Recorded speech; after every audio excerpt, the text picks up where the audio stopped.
Okay, so at this point it's pretty common knowledge just how much I adore Japan, right? But I don't want to give you the wrong impression, okay? I do love my own culture, so I thought I'd better clear things up once and for all and give you 10 things I'd miss if I lived in Japan. Let's go! Okay, so number one is pretty obvious. This is something that I would really miss, and that thing is the weather. Okay. I'm gonna be serious now. Number one is humour. British humour, to be exact. So our humour is kind of nuanced. You have sarcasm, dry humour, dark humour. Sarcasm is a big one. I don't know how different it is in other countries, but British sarcasm is just... One person couldn't feel all that. Just because you've got the emotional range of a teaspoon. I think humour has a lot to do with upbringing and your cultural background. Maybe if you lived in a different country, that would be lacking somehow, and maybe you couldn't fully understand the depth of their humour. That's something that I always question if I lived in Japan. Would I understand the humour? Because I don't have that background, I haven't lived there, I don't know the cultural references. So maybe that's something that I would miss if I lived in Japan. Maybe that sense of British humour. That cheeky, slightly controversial, like, should I laugh, should I not? Like, those are the jokes that I love.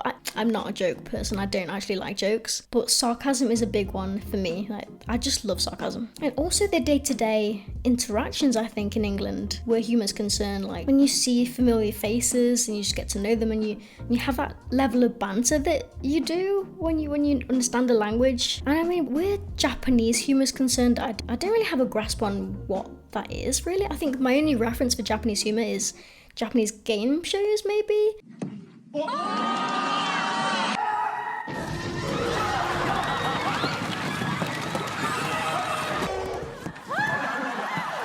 So I don't really know like the nuance to Japanese humour, and as a beginner learner of a language, I feel like that's just completely lacking. Like, that is something that I would love to have, like that sense of humour and that cheekiness within a language. And I don't know how far along in the language process that comes about. So that's kind of interesting, I think. I think that is something that I would miss. Number two, easy communication. This is the biggest obstacle you would face when you move to a different country. Communication, right? It's the central thing to life. Like, how can you get by without communicating how you feel, what you're thinking? Like, if you need something, whether it be at the corner shop, like konbini, or at the doctor's, dentists, if you meet a stranger on the street and you want to spark up a conversation, if you're lost and you need direction, communication is the one thing that we all take for granted. And I think when you move to a different country, it is strikingly obvious how important that actually is. And that's partly why I admire solo travelers so much. I can't imagine moving to a different country when I was younger. I hear stories of people moving to different countries at 17, 18, maybe even younger, I don't know. And it's just something that I'd never even consider. With that language barrier, that communication barrier, it's just so essential. So that's one thing that I would miss about England. Number three, different cuisines. So you might have guessed that I'm not the biggest British food lover out there. I know, I'm a traitor. I mean, we have fish and chips, don't get me wrong. They're kind of tasty sometimes. We have a great beans on toast, cheese beans on toast speciality over here. I think you might want to give that a try. But where food's concerned, that's not high up on my list of desires where food is concerned. But one thing that we do have, that we've stolen, is other cuisines, and they're really easy to come by. So where I live, you can get Chinese, Japanese, American, Vietnamese, Korean, German, Indian, Greek, Turkish, Persian, every single cuisine there is, like, we have it, and it's delicious. So that is something that I would miss, having that option, that choice to choose whatever. I don't know if you can do that out in Japan. Maybe you can order, I don't know, I've never lived in Japan, but here it's quite easy to get access to any sort of cuisine that you would like, and that's something that I definitely take for granted where I live, and maybe that would change in Japan. But to be fair, I love Japanese food, so I can't really complain. Like, I would have Japanese food every day and not bat an eyelid at that. I love Japanese food, so can I really complain? I don't know, but it makes it onto the list. Number four, local shopping centre. So where I live, I get pretty easy access to a lot of different shops. One in particular is a shopping centre that I grew up with, and it's called Victoria Centre. So it's named after our late Queen Victoria. It has fashion and high street stores, cafes, restaurants, a bus station, you name it, it's got it. It even has an indoor market. Yeah, Japan, you're not the only one with a fish market. Don't we know it? Okay, it's nothing like Japan. It's nothing like Nishiki Market or Tsukiji Market. And in fact, it's even closed down now, which I'm really sad about. I think it's been there for 50 years and now it's closed due to increasing costs. The city council decided to close it down once and for all. And that's quite sad actually, because I have a lot of memories attached to that market. I mean, the shopping centre's still there, so it's not really that bad. I mean, I have really random memories of going to the market with my dad and I think it was in the market, buying mushy peas, vinegar with like mint sauce on top. I don't know if you're Japanese, you probably haven't tried that. But it's really nice, and I'm sure my dad would prefer me to remember something, some sporting endeavour, some adventure that we had together, but one prominent memory in my mind is of us going to buy mushy peas. Sorry. But I loved it. And there was fish markets. We'd always buy like king prawns from the market for our Christmas dinner, because we're weird. Nobody in Britain has king prawns for Christmas dinner. I mean, if you do, please let me know down below, like you're as weird as I am. And there were lots of different stalls in the market. I think there was like a Jamaican shop as well. With my mum, I went to try like a Jamaican patty, which is basically Greg's but done right. Sorry, Lucas. And it's just lots of different things that you get in the market. And in the shopping centre in particular, you get different shops that I have memories of, nostalgic memories. There was this, apparently it was called Jerry's Fish Tank. I didn't know it was called Jerry's Fish Tank. It was just a random fish tank to me growing up, but I always loved to see it. Now even that's gone, which is really sad to me. But I don't like to see fish in small enclosures anyway, but it's just a fond memory I have. There was also this mechanical monkey that used to...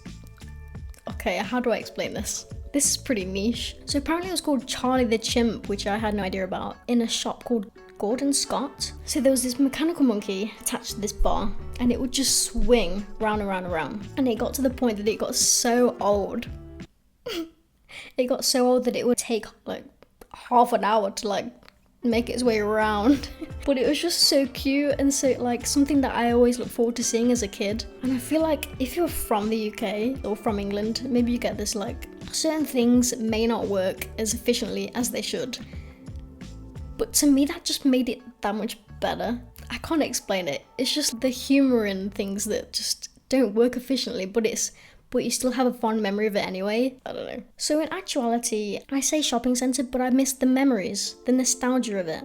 That is one thing I would miss. A lot of places in your life may have memories and nostalgic moments attached to them, and you don't even realise until you're not in that country anymore, and then you start to long for it, start to miss it. Number 5, house. I consider me and my partner pretty lucky. Like, we live in a house right now and we're paying off a mortgage. But I've heard that when you're in Japan, the apartments can be quite small. Not a lot of space, not a lot of kitchen space. You don't have a garden. A lot of Japanese people only have one pan. I don't know if that's me remembering incorrectly, but as far as I'm aware, a lot of people just make do with one pan. Where I find that crazy. Like, where we live, we have at least 6 pans and they're taking up too much room. We have so much clutter, and that's one thing that I would actually look forward to in Japan. I would love to introduce a more minimalistic lifestyle. I just always find that it's so difficult here that maybe because we have so much space, we find ourselves wanting to utilize it more, but in the end it just becomes that much more cluttered. But I think that is one thing I would miss, that spaciousness. We have a front garden and a back garden. We don't use it that much because the weather here is shit.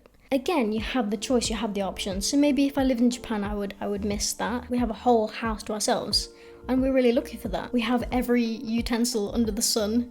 I swear Japanese people just use like chopsticks to do everything, and we just have all these unnecessary little items that we try to use. I don't know why we do this, why? My drawers are full. I mean, our house is pretty small anyway, so we probably wouldn't miss it too much, but it's just nice and it's just convenient to have that extra space if you want it, those extra rooms. Adjusting to just one room might be difficult, might be a bit weird at first. Number 6, expensive fruit. So apparently there are melons that are like 20,000 yen. There are even watermelons that are like a square shape, anywhere up to like 30,000 yen, maybe even more, I don't know. That's basically almost $200, right? Apparently in 2019, 2 melons sold for about 5 million yen, which is absolutely insane to me. I can't imagine fruit being that expensive. Where I'm from, it's not. It's pretty cheap, unless you get exotic fruit, which I love, but even then I feel guilty of having it. If it's one to £2, I'm like, oh, I don't know, it's a bit expensive.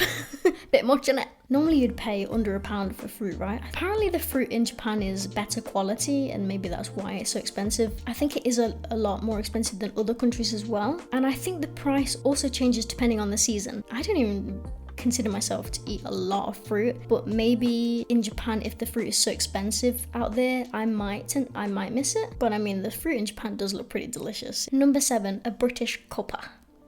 Good cup of tea, can't beat it. So I feel like British cup of tea is something that I don't even have right now. I've been converted to coffee, if I'm quite honest, or herbal teas I quite enjoy. I just know that if I moved to Japan, I would miss it. Like, it's something that you're brought up with here, everybody loves, and everyone's very particular about it.